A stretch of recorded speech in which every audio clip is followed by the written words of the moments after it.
ഇനി നമുക്ക് സോളാർ സെല്ലുകളെ പരിചയപ്പെടാം. നിലവിലുള്ളതും ഇനി വരാനിരിക്കുന്നതുമായ.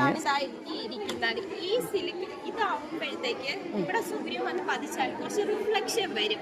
അതായത് വരുന്ന സൂര്യൻ കുറച്ച് നമുക്ക് പോവുകയാണ്. ഇനി ഇതിൽ ഇങ്ങനെ സ്ട്രിപ്പ് അടക്കത്തെ ലൈൻസിന്റെ ഫിംഗേഴ്സ് എന്ന് പറയും. വരുന്ന ഇലക്ട്രോൺസും ഹോൾസിന്റെയും ട്രാവലിങ്ങിന് ഈ വൈറ്റ് ലൈൻസിനെ ബസ് ബാർ എന്നാണ് പറയുന്നത്.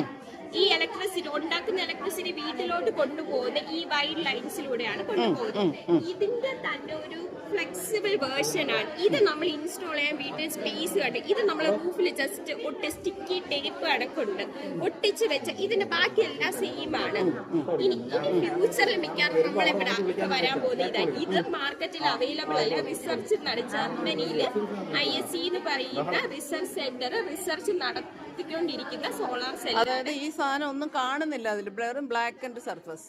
ഇതെന്ന് പറയുമ്പോൾ ഇവിടെ നോക്കി, ഇവിടെ സൂര്യൻ വന്ന് വീഴുമ്പോ കുറച്ച് പുറത്തോട്ട് റിഫ്ലക്ട് സൂര്യൻ വന്ന് വീഴുന്നു. അത് black body.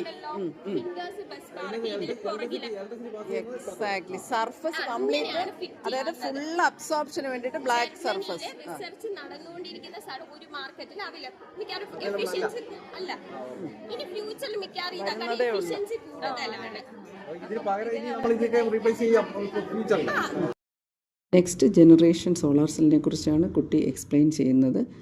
Solar energy maximum utilise ചെയ്ത് എഫിഷ്യൻസി മാക്സിമൈസ് ചെയ്യാനുള്ള റിസർച്ചസ് ആർ ഗോയിങ് ഓൺ.